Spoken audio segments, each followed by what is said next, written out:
नहमदुहु व नुसल्ली व नुसल्लिमु अला रसूलिहिन नबिय्यिल अमीनिल मकीनिल हनीनिल करीमिर रऊफिर रहीम। अम्मा बाद फ़अऊज़ु बिल्लाहि मिनश शैतानिर रजीम। बिस्मिल्लाहिर रहमानिर रहीम। बलिल्लाहु यमुन्नु अलैकुम अन हदाकुम लिल ईमान। सदक़ल्लाहु मौलानाल अज़ीम। आप सबको शेखुल इस्लाम प्रोफेसर डॉक्टर मोहम्मद ताहिरुल कादरी मद्दसिल्लाहुल आली की 69th बर्थडे बहुत बहुत मुबारक हो। अल्लाह पाक हमारे कायद का साया तादेर हमारे सरों पर कायम दायम रखे और जिस राह पर उन्होंने हमें गामज़न फरमाया है उस पर इस्तिकामत के साथ जवां जज्बों और वलवलों के साथ हम अपने सफ़र को जारी और सारी रखें ताकि अल्लाह पाक वो मंजिल जल्द हमें अता फरमा दे जिसका ख्वाब हमारे कायद शेखुल इस्लाम प्रोफेसर डॉक्टर मोहम्मद ताहिरुल कादरी ने खुद भी देखा और हमें भी दिखाया है। हाज़रीन मोहतरम, जैसा कि हमारे इल्म में है कि हर साल जब माह फरवरी आता है तो यूं मुख्तलिफ महीनों को मुख्तलिफ निस्बतें हासिल हैं, लेकिन तहरीक मिनहाजुल कुरान वालों को और पाकिस्तान अवामी तहरीक वालों को माह फरवरी से एक ख़ास निस्बत है और वो निस्बत ये है कि अल्लाह पाक ने इस माह में वज़ीम शख्सियत पैदा फरमाई जिस शख्सियत से हम सबको निस्बत है, जिस शख्सियत की वजह से आज जो हम सोचते हैं, जिस तरह सोचते हैं, जिस अंदाज से सोचते हैं और जो कुछ उम्मत मुहम्मदी सल्लल्लाहु अलैहि वसल्लम और पाकिस्तान के अवाम के लिए करना चाहते हैं, उसका शऊर, उसकी फिक्र, उसका नजरिया हमें उसी शख्सियत के तवस्सुल से मिला है। तो ये वो अजीम निस्बत है जिसकी वजह से पूरी दुनिया में इस माह को अजीम शान अंदाज में हजार प्रोग्राम्स का इनेकाद किया जाता है। ये मोहब्बत का इजहार है कि हम उसको अपने महबूब कायद के इस माह विलादत के साथ जोड़ते हैं और इन प्रोग्राम्स में केक कटिंग भी करते हैं और उनकी सालगिरह से मुताल्लिक इजहार मोहब्बत और इजहार ख्याल भी करते हैं। लेकिन दर हकीकत ये माह फरवरी तहरीक मिनहाजुल कुरान के लिए हर साल शऊर की बेदारी का माह है और जो तकारीब पाकिस्तान के अंदर और पाकिस्तान के बाहर इनेकाद पजीर होती हैं उसके ज़रिए तहरीक मिनहाजुल कुरान की फ़िक्र, तहरीक मिनहाजुल कुरान का नज़रिया, तहरीक मिनहाजुल कुरान की असास और शेखुल इस्लाम की तालीमात को आम करने के लिए पूरी दुनिया में वर्कर कन्वेंशंस का एहतमाम भी होता है और इस तरह के खूबसूरत इज्तिमात का एहतमाम भी होता है जिसके अंदर और नए लोग जो दर्द दिल रखते हैं और फिर वो लोग जो शेखुल इस्लाम की फिक्र को आम करने में मसरूफ़ अमल हैं, हमारे भाई और बहनें, वो तमाम इसके अंदर मोहब्बत के साथ और जज्बात के साथ वो अपनी फिक्र को आम करने की सही और कोशिश करते हैं। तो इस सिलसिला में यहाँ अलीपुर चट्ठा में इनेकाद पजीर इस खूबसूरत प्रोग्राम पर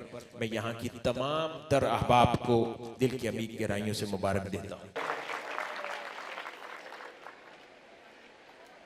अल्लाह रब्बुल इज्जत का करम और इनाम है कि उसने हमें इंसान बनाया। वो चाहता तो हमें अपनी मखलूकात में से कुछ और बना देता और हम चाह के भी कुछ ना कर सकते, मगर उसका करम है कि उसने हमें इंसान बनाया, यानी अपनी तमाम तर मखलूकात में अशरफुल मखलूकात बनाया। फिर यूं तो उसकी पूरी दुनिया में 7 अरब या उससे जायद इस जमीन पर इंसान बसते हैं, लेकिन उन 7 अरब अफराद के समंदर में उसने हमें मुसलमान यानी ताजदारे कायनात सल्लल्लाहु अलैहि वसल्लम का उम्मती बनाया। ये उसका कितना बड़ा करम और इनाम है।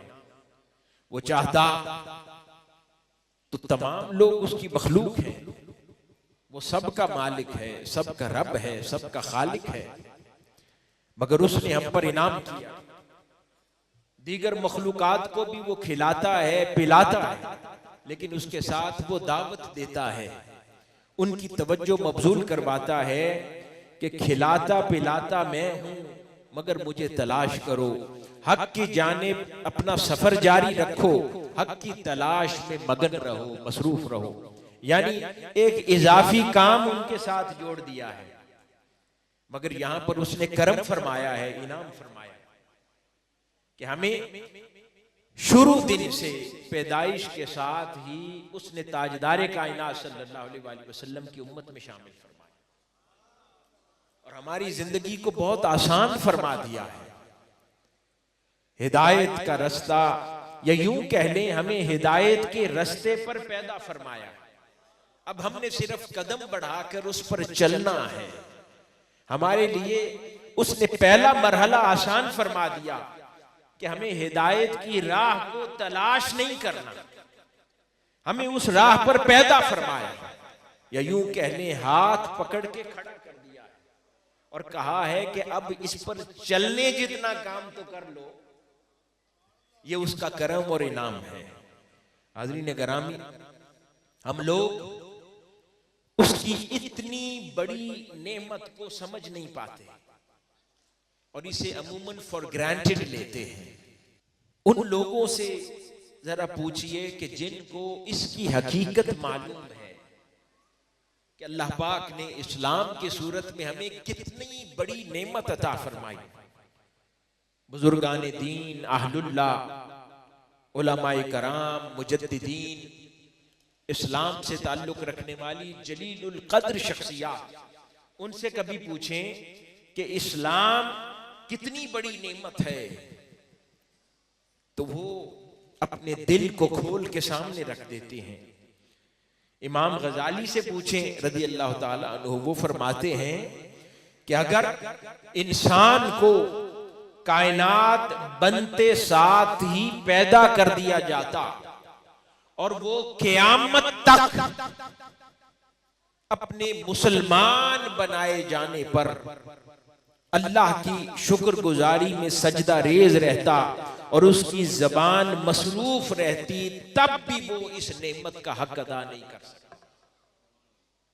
ये वो नेमत है जो अल्लाह पाक ने हमें अता फरमा दी है। फिर वो फरमाते हैं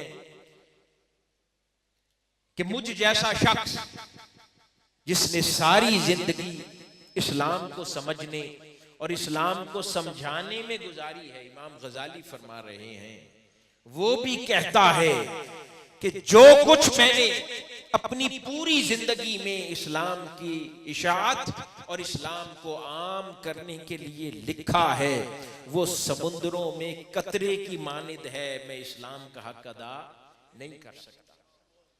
ये वो नेमत है जो अल्लाह पाक ने अहलियान पाकिस्तान को अमूमन अता फरमाई है, हमें अता फरमाई है, हमें मुसलमान घरों में पैदा फरमाया, मगर हम इसकी कदर नहीं जानते, इसकी फिक्रमंदी में मसरूफ नहीं रहते, इसका एहसास नहीं करते कि अल्लाह पाक ने हमारे साथ कितना अजीम मुआमला फरमाया। हाज़रीन गिरामी, ताजदारे कायनात सल्लल्लाहु अलैहि वसल्लम एक रोज तशरीफ फरमा थे तो एक शख्स, एक सहाबी पास से गुजरा, बार बार अपनी जबान से कहता था अल्हम्दुलिल्लाहि अलल इस्लाम, सब तारीफें उस जात किबरिया के लिए हैं जिसने मुझे इस्लाम पर पैदा फरमाया। यानी वो सहाबी आका अलैहिस्सलातु वस्सलाम के सामने से गुजरा और बार बार ये कहता जाता था। आका अलैहिस्सलातु वस्सलाम उससे मुखातिब हुए, फरमाया ए अल्लाह के बंदे, तू अल्लाह की कितनी बड़ी नेमत का शुक्रगुजार हो रहा, तू अल्लाह की कितनी बड़ी नेमत पर शुक्र बजा ला रहा है। फिर ये नहीं, उधर याद कीजिए सैयदना याकूब अलैहिस्सलाम को कि जब उनके पास एक शख्स खुशखबरी लेके पहुंचा कि मुझे सैयदना यूसुफ अलैहिस्सलाम की खबर मिल गई है, मुझे सैयदना यूसुफ अलैहिस्सलाम का पता चल गया है, तो उन्होंने ये नहीं पूछा कि मेरा यूसुफ कैसा है, वो जवान हुआ है तो कैसा लगता है, वो लिबास कैसा पहनता है, वो अपनी शक्ल में, वजाहत में, शक्ल सूरत में कैसा है। सैयदना याकूब अलैहिस्सलाम ने एक सवाल किया कि अच्छी खुशी की खबर लाए हो, मेरे यूसुफ को किस दीन पर छोड़कर आए हो, यानी किस दीन पर देखा है तुमने। वो कहने लगा कि मैं सैयदना यूसुफ अलैहिस्सलाम को इस्लाम पर छोड़कर आया हूं। तब आप अपनी जबान से इरशाद फरमाने लगे, हाँ अल्लाह का शुक्र है, अब नेमत मुकम्मल हो गई है।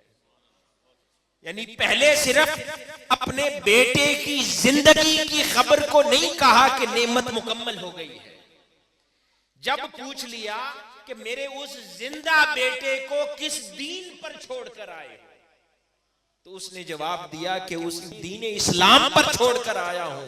फिर फरमाया अल्लाह का शुक्र है, अब नेमत मुकम्मल हुई है कि बेटा जिंदा भी है और इस्लाम पर भी है। ताज़रीन गिरामी, ये वो अजीम नेमत है जो अल्लाह पाक ने हमें अता फरमाई। लेकिन मैंने अर्ज किया कि हमें जितनी इसकी कद्र होनी चाहिए उतनी नहीं है, जितना इसका एहसास होना चाहिए उतना नहीं है। हम इसे फॉर ग्रांटेड लेते हैं, इसमें कोहदाई बरतते हैं, बेनियाजी बरतते हैं। तो जानते हैं कि जब इंसान खुदा की नेमतों से बेनियाजी बरते, उसे फॉर ग्रांटेड लेने लग जाए, उसकी दिल में कदर ना जाने, अल्लाह पाक नेमतें वापस ले लेता है। आइए जानते हैं सैयदना सुफियान सौरी रज़ी अल्लाह ताला अन्हु, आप फरमाते हैं कि जो शख्स भी अपने दीन पर यानी इस्लाम पर खौफ ना रखे और मुतमईन हो जाए तो उसका दीन छिन जाता। उसे इसकी खबर नहीं होती मगर दीन छिन जाता है। मुराद इससे क्या है कि इंसान ये फिक्रमंदी छोड़ दे कि अल्लाह पाक ने जो नेमत मुझे अता की है मैंने इसको बढ़ाते रहना है, जो अल्लाह पाक ने मेरे साथ खैर का मुआमला फरमाया है मैंने इसमें इजाफा करना है, मैंने अपनी दीन की अक़दार की हिफाजत करनी है, मैंने अपने अफकार और नजरियात की हिफाजत करनी है, मैंने अपनी इबादत की हिफाजत करनी है, मैंने उन निस्बतों की हिफाजत करनी है जो मुझे मेरे दीन ने अता की है, मैंने खुदा की खशीयत को अपने दिल में रखना है, मैंने ताजदार कायनात सल्लल्लाहु अलैहि वसल्लम की मोहब्बत को भी अपने दिल में हमेशा कायम और दायम रखना है, मैंने अहले बैत अतहार की मोहब्बत भी दिल में जिंदा रखनी है, मैंने सहाबा कराम की ताजीम भी अपने दिल में कायम और दायम रखनी है, मैंने अहलुल्लाह की निस्बत और मोहब्बत के साथ भी जीना है, और मैंने हुजूर की उम्मत के साथ भी खैर का मामला करना है। जब तक इंसान इन चीजों की फिक्रमंदी में न रहे और उसकी कदर ना करे, तो सैयदना सुफियान सौरी रज़ी अल्लाह ताला अन्हु फरमा रहे हैं कि अल्लाह पाक वो नेमत उससे वापस ले लेता है। हाज़रीन गिरामी, इसी तरह एक और बुजुर्ग और अफा में से अहलुल्लाह फरमाते हैं कि जब तू उन लोगों को देखे जिन लोगों को अल्लाह पाक ने दीन इस्लाम अता नहीं फरमाया, तो उन पर लुक डाउन अपॉन न किया कर, उनको नीचा न देखा कर, बल्कि फिक्रमंदी में मुब्तला हो जाया कर, क्योंकि वो फरमाते हैं कि ये तकदीर का मामला कुछ ऐसा है कि इंसान को कुछ खबर नहीं कि मरने से पहले वो किस हाल में हो और उसे किस हाल में दुनिया से उठाया जाए। यानी इंसान दावे से नहीं कह सकता कि जब उसका आखिरी वक्त आएगा तो वो किस हाल में होगा। क्यों हम सारी जिंदगी ये दुआ करते रहते हैं कि जब वक्त आखिर हो तो हमें कलमा पढ़ने की सादत नसीब फरमाना। क्यों? क्योंकि ये बुजुर्गों का तरीका है। वो खौफ हमारे लिए ये लफ्ज रह गए हैं, लेकिन बुजुर्ग इस खौफ को महसूस करते थे। वो दिल से दुआ करते थे कि मौला ऐसा वक्त ना लाना कि तेरी इस नेमत से महरूम हूं, उस हाल में तू मुझे इस दुनिया से उठा ले। वो दिल से खौफजदा रहते थे, खशियत इलाही में मुब्तला रहते थे कि मेरे मौला जिस नेमत के साथ तूने जिंदा रखा है, इसी नेमत के साथ उठाना। तो वो फरमाते हैं कि जब किसी को ऐसी नेमत से महरूम देखो तो उसके लिए दुआ करो, अपने आप पर फख्र मत करो, बल्कि फिक्र में और डूब जाओ, खशियत इलाही में और डूब जाओ, अपनी आंखों को नम कर लो, खुदा के हुजूर सजदा रेज हो जाओ। मेरे मौला मुझसे ये नेमत ना लेना, मुझे इस नेमत के साथ कायम दायम रखना, मुझे इसी नेमत पर हमेशा जिंदा रखना और इसी नेमत के साथ मुझे दुनिया से पर्दा करवाना। इसी तरह हज़रीन गिरामी, मौला अली शेर खुदा सैयदना अलीउल मुर्तजा रज़ी अल्लाह ताला अन्हु, आप इरशाद फरमाते हैं, बहुत प्यारा इरशाद है जामे बात, कि कितने ही ऐसे शख्स हैं जो एहसान के साथ फरेब में मुब्तला हो जाते हैं। कितनी जामे बात है। फरमाते हैं कि जब उनके साथ एहसान का मामला किया जाता है, वो फरेब में मुब्तला हो जाते हैं, उनको समझ नहीं आती कि हकीकत क्या है। और कितने ही ऐसे शख्स हैं, वो फरमाते हैं कि जब अल्लाह उनकी पर्दा पोशी करता है तो वो उसका एहसान माने, उसकी बजाय गरूर और तकब्बुर में मुब्तला हो जाते हैं। उनके दिल में ये ख्याल नहीं आता कि मैं भी गुनाह का इर्तिकाब तो किया है, मुझसे भी ये गलती सरजद हुई है, मगर मेरा मालिक कितना करीम है, मेरा मौला कितना शफीक है कि उसने पर्दा रख लिया है। तो बजाय इसके कि वो उसके हुजूर सजदा रेज हो जाएं, बजाय इसके कि वो आजिजी इनकिसारी का पैकर बन जाएं, अपने मौला के करीब हो जाएं, उसके आजिज बंदा बनने की कोशिश करें। मौला अली शेर खुदा रज़ी अल्लाह ताला अन्हु फरमाते हैं कि वो लोग गरूर और तकब्बुर का पैकर बन जाते हैं कि शायद हमारा हक था कि हमारी पर्दा पोशी की जाती, और किसी और का पर्दा उतरते देखते हैं तो समझते हैं कि उसका हक था कि उसका पर्दा उतारा जाता, जबकि जरूरत इस अमर की है कि जब अल्लाह पाक कोई मेहरबानी फरमाए तो वो मेहरबानी इंसान को अपने मौला के और करीब, ना कि उसे गरूर और तकब्बुर में मुब्तला कर दे, उसको तो और ज्यादा आजिज़ी इनकिसारी का पैकर बना दे कि मेरे मौला कितना करीम है, न जाने किस किस के पर्दे चाक होते हैं, मैं गुनाहों का पुतला, मैं सियाहकार, अल्लाह पाक ने मेरे ऊपर पर्दा कायम रखा है, मेरी लाज रखता है, मेरा पर्दा चाक नहीं होने देता। तो ये शायद तो इंसान को उसके मौला के करीब करनी चाहिए, ना कि उसे गरूर और तकब्बुर का पैकर बना। फिर वो फरमाते हैं इसी तरह एक और बुजुर्ग अहलुल्लाह सैयदना ज़ुन्नून मिस्री रज़ी अल्लाह ताला अन्हु, वो इरशाद फरमाते हैं कि इंसान को जिस शय ने सबसे ज्यादा धोखे में मुब्तला कर रखा है दुनिया में, ये बड़ी प्यारी बात है। फरमाते हैं कि वो शय जिसने इंसान को सबसे ज्यादा धोखे में मुब्तला कर रखा है, फरेब में मुब्तला कर रखा है, वो एजाजात और मेहरबानियां हैं। क्यों कि जब उसे एजाज दिया जाता है वो समझता है कि शायद ये मेरा हक था, उसके निगाह अपनी कमजोरियों से हट जाती है। किसी को किसी तंजीम का जिम्मेदार बना दिया जाता है तो उस निगाह इस बात पर चली जाती है कि शायद मैं इस काबिल था, और शायद क़यादत की निगाह मुझसे बेहतर किसी शख्स पर नहीं टिकी।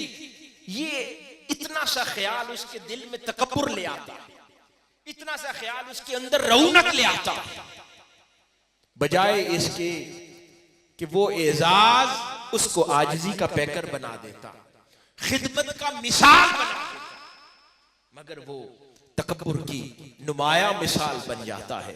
तो कितनी प्यारी और जामे बात फरमाई कि जब कब तुम्हारी तरफ एजाजात आए, मेहरबानियां आए, तो वो तुम्हें फरेब में मुब्तला न करें, उसे खुदा का करम जानो, अपनी अहलियत न जानो।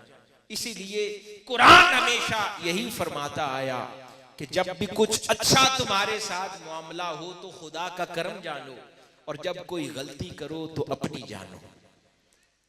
फिर इंसान उस गुरूर और तकब्बुर से दूर रहता है, और जो नेमत का मामला अल्लाह पाक ने फरमाया है उस पर उसका हमेशा शुक्रगुजार रहता है। और फिर सबसे बड़ी नेमत, इस्लाम से ज्यादा इंसान के साथ क्या हो सकती है?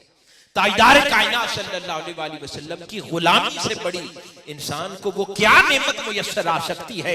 आका अलैहिस्सलातु वस्सलाम की इताअत और इत्तिबा और हुजूर की निस्बत से बड़ी क्या नेमत हो सकती है जो किसी इंसान के साथ खुदा ने फरमाई, और वो अल्लाह पाक ने हमारे साथ फरमाई। हाज़रीन किराम, इसी तरह ये वो नेमत है जिसका हमने तज़किरा किया, मगर इंसान इसी दुनिया में रहता है जहां रोज और शब कहीं उसको मुआश की तकलीफ है, सुबह शाम गुम है, अपना घर चलाना चाहता है, अपने बीवी बच्चों का पेट पालना चाहता है, रोजगार की तलाश में है, कोई तालीम के मराहिल में है तो उन मुश्किलात में मुब्तला है, कोई मुलाजमत की तलाश में है, कोई घर बार की तकालीफ में है, कोई किसी बीमारी में मुब्तला है, कोई बहन औलाद की तलब में है, औलाद नहीं है, कोई भाई नाखुश है, अपनी दीगर जो अल्लाह पाक ने चीजें अता की हैं उन तकालीफ में मुब्तला है, कोई ना जाने जमाने के सितम से परेशान है, कोई महंगाई से परेशान होता है, कभी कोई ना इंसाफी से परेशान रहता है, किसी को हक नहीं मिलता, किसी को इंसाफ नहीं मिलता। जैसे सानिया मॉडल टाउन के मसले पर हम लोग 6-7 साल से इंसाफ के मुतमन्नी हैं, तो इंसाफ नहीं मिलता। कभी कोई जेलों में है, मजलूमी की कैद काट रहा है, सरगोदा और भक्कर और खुशाब की जेलों में, और उन्हें 5-5 साल और 7-7 साल की कैद में मुब्तला है, मजलूमी की कैद है। तो ना जाने किस किस तकलीफ में कौन मुब्तला है। ये वो मसाइल हैं जिनको अल्लाह पाक जानता है, उसी ने मखलूक को इनमें रखा है ना, आजमाने के लिए। इसीलिए तो कुरान मजीद में खुद इरशाद फरमाता है, औज़ु बिल्लाहि मिनश शैतानिर रजीम, लक़द खलक़नल इंसान फी कबद, कि बेशक हमने इंसान को बड़ी मुशक्कत में जिंदगी बसर करने के लिए पैदा किया है। क्या फरमाता है कि बेशक हमने इंसान को बड़ी मुशक्कत की जिंदगी बसर करने के लिए पैदा किया है। तो जब ये तकालीफ होती हैं तो इंसान की निगाह हकीकी नेमतों से हट जाती है, उसका ध्यान हकीकी नेमतों से हट जाता है और उसका ध्यान तकालीफ पे चला जाता है, उसका ध्यान आजमाइशों पे चला जाता है, उसका ध्यान रोजमर्रा के मसाइल पर चला जाता है। तो हाज़रीन गिरामी, यही तो बात है कि जब जिंदगी के मसाइब व आलाम तीर बनकर रोज इंसान के ईमान पर हमला आवर हो, जिंदगी के मसाइब व आलाम और परेशानियां तीर बनकर इंसान के इस्लाम और जज्बा इस्लाम पर हमला आवर हो, तो इंसान कैसे बचे? इंसान अपनी उन ईमान की कैफियत का तहफ़्फ़ुज़ कैसे करे, इस्लाम का तहफ़्फ़ुज़ कैसे करे, उन नेमतों का मुहाफिज कैसे बने जो नेमतें अल्लाह पाक ने उसे अता फरमाई। उसका हल भी खुद अल्लाह के बंदे अता फरमाते हैं, उसका हल भी खुद कुरान मजीद इरशाद फरमाता है, उसका हल भी खुद ताजदार कायनात सल्लल्लाहु अलैहि वसल्लम की तालीमात इरशाद फरमाती है। कुरान मजीद हमें इसका क्या हल देता है? औज़ु बिल्लाहि मिनश शैतानिर रजीम, इहदिनस सिरातल मुस्तकीम सिरातल लज़ीना अनअमता अलैहिम, कि कुरान हमें इसका हल देता है कि जब जिंदगी के मसाइब व आलाम के हमले हो, सुबह शाम तुम परेशान हाल हो, हर सिमत से तुम्हारे ईमान पर हमला हो, तुम्हारे इस्लाम पर हमला हो, तुम्हारी इस्तिकामत पर हमला हो, कहीं तुम्हें रिश्वत लेने पर मजबूर किया जाए, कहीं तुम्हें ईमान बेचने पर मजबूर किया जाए, कहीं तुम्हारी इज्जत का सौदा हो, कहीं तुम्हारे सर को झुकाया जाए, कहीं तुम पर जुल्म किया जाए, कहीं तुम पर मसाइब व आलाम की यूं बारिश की जाए कि तुम टूट जाओ, तो अल्लाह पाक कहता है वहां पर मेरी छावनियों में आ गया करो, वहां पर कहता है मेरे कलों में आ गया करो, मेरे मोहल्लात में आ गया करो, मेरे पैलेसेस में आ गया करो, मेरी छावनी में आ गया करो, मेरी हिफाजत में आ गया करो। इंसान कहता है मौला तेरी छावनी कौन सी है, वो तेरी कला क्या है, वो तेरी मुहाफजत की जगह क्या है। खुदा कहता है मेरे बंदे मेरी छावनियां हैं, मेरे अल्लाह के वो मुकर्रब बंदे, वो अहलुल्लाह, वो सूफिया, वो मर्दे कलंदर, वो मुजद्दिदीन, वो उलमा रब्बानीयीन जो खुदा और मुस्तफा की खैरात आम करते रहते हैं, खुदा कहता है वो मेरी छावनियां हैं। उनकी संगत में आ गया करो, उनकी निस्बत में आ गया करो, उनकी मोहब्बत में आ गया करो, उनकी जमात में आ गया करो, उनके रास्ते में उनके रफीक बन गया करो, मैं तुम्हारी हिफाजत करूंगा।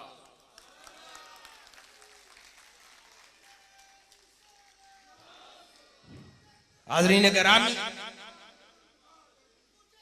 इस दौर में तहरीक मिनहाजुल कुरान हो, पाकिस्तान अवामी तहरीक हो, या शेखुल इस्लाम प्रोफेसर डॉक्टर मोहम्मद ताहिरुल कादरी मद्दजिल्लाहु की सोहबत हो, संगत हो, चाहे वो 70 दिन धरने के हो, चाहे वो एतिकाफ की 10 रातें हो, चाहे गोशाए दुरूद के 10 रोजो शब हो, या शेखुल इस्लाम की अपने घरों में बैठकर आपके अफकार और तालीमात से इस्तिफादा आपके खिताबात और किताबों के जरिए करना हो, ये सब मेरे कायद की वो संगतें हैं जिसको खुदा अपने अपनी छावनी कह रहा है। ये वो छावनी है, ये वो कला है जो हमारी हिफाजत करता है, हमारे ईमान की हिफाजत करता है। इसका बहुत आसान लिटमस टेस्ट है, ये जब आप सब जमा होकर बैठते हैं, ये तहरीक मिनहाजुल कुरान अलीपुर चट्ठा हो, तमाम रुफका वाबस्तगान हो, जब आपस में जुड़े रहते हैं, करीब रहते हैं, एक दूसरे की संगत रहते हैं, तो क्या नहीं महसूस करते कि अपने कायद के कले में है, महफूज हैं, करते हैं ना। और अगर कोई अलग चला जाए, तन्हा हो जाए, अकेला हो जाए, तो ईमान ज्यादा महफूज रहता है या यूं कले में ईमान ज्यादा महफूज रहता है? कले में ईमान महफूज रहता है।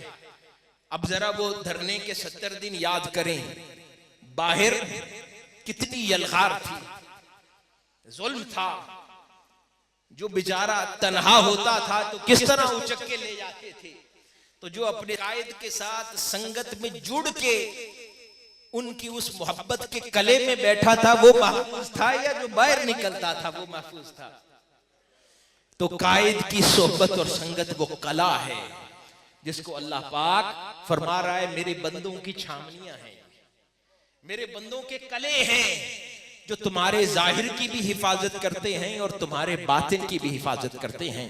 तो बात क्या समझ आई कि नेमत इस्लाम की है, नेमत इस्लाम की है, जिसकी हिफाजत हमने करनी है, जिस पर हमारा अंजाम होना है, जिस पर हमने सवाल जवाब देने हैं, सवालों के जवाब देने हैं। लेकिन उस नेमत की हिफाजत तभी मुमकिन है कि जब महफूज दीवारों के कले में आ जाए, फिर शैतान के हमलों से बच जाते हैं, फिक्री हमलों से बच जाते हैं, नजरियाती हमलों से बच जाते हैं, तानों के हमलों से बच जाते हैं, फिर खैर ही खैर रहती है।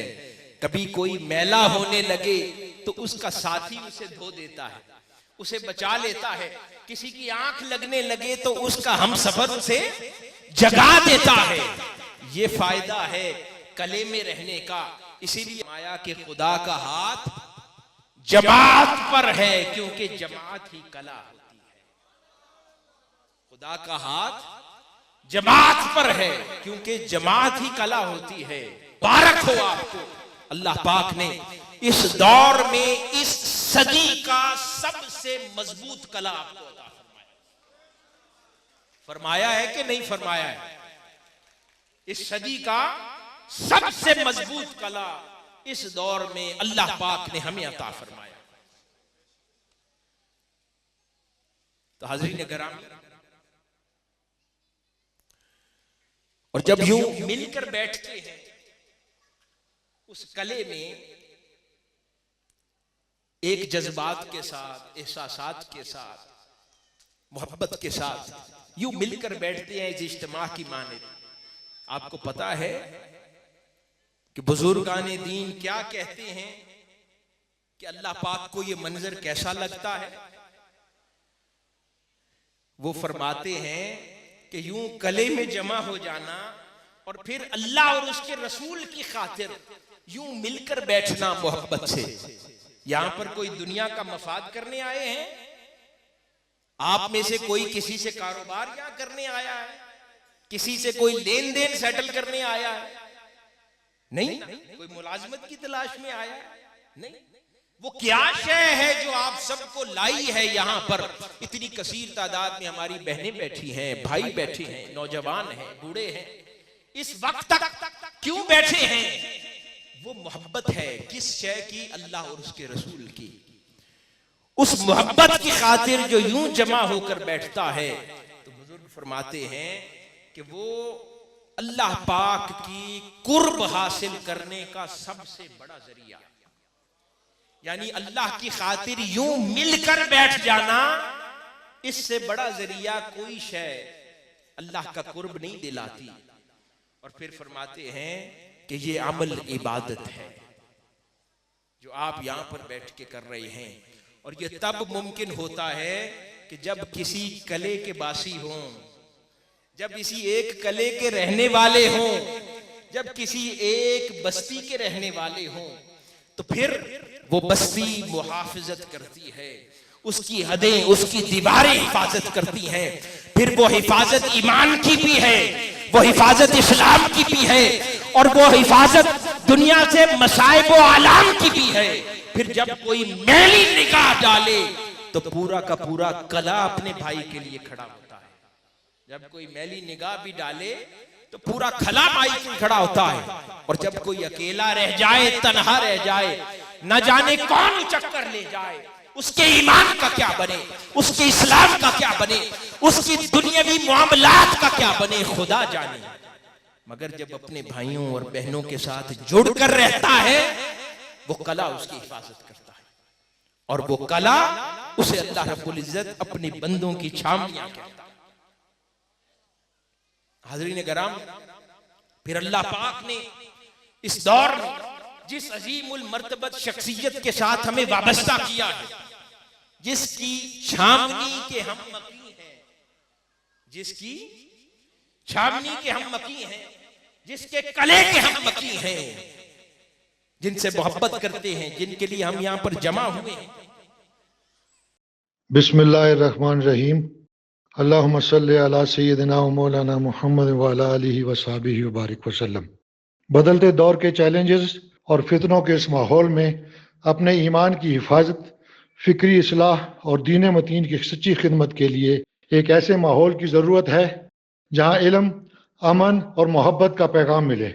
मुजद्दिद रवां सदी शेखुल इस्लाम डॉक्टर मोहम्मद ताहिर अल कादरी की सरपरस्ती में तहरीक मिनहाजुल कुरान इंटरनेशनल आपको दावत देती है कि आप भी इस तजदीदी और दावती सफ़र का हिस्सा बने। आइए शेखुल इस्लाम के इल्मी व फिक्री मिशन को मजबूत करने और दुनिया भर में इस्लाम का हकीकी व पुरअमन चेहरा आम करने के लिए हमारी रफ़ाकत हासिल करें। सवाल पैदा होता है, रफ़ाकत क्यों हासिल करें? इसलिए मशाइख इज़ाम और औलिया और सालिहीन के फैज़ से जुड़ने के लिए, नस्ल नौ की ईमान अफरोज़ तरबियत और फिक्री तजदीद से हम आहंग होने के लिए, दुनिया भर में इस्लाम के पैगाम अमन व मोहब्बत को आम करने का जरिया बनने के लिए, क्योंकि तनहा पानी का एक गिलास महदूद होता है, लेकिन जब वो समुंदर में शामिल हो जाता है तो समुंदर की वुसअतों का हिस्सा बन जाता है। इसी तरह नेक लोगों की सोबत और खैर के काफिले से वाबस्तगी इंसान को तन्हाई से निकाल कर इल्म व तरबियत, इस्तिकामत और बरकत के सफ़र पर ले जाती है। आइए इस मिशन का हिस्सा बने और अपनी दुनिया और आखिरत को संवारने के लिए आज ही रफ़ाकत का फॉर्म फिल करें, ताकि अल्लाह तबारक व तआला हमारा दुनिया में और आखिरत में ये फॉर्म फिल करना निजात का जरिया बनाए। बहुत शुक्रिया।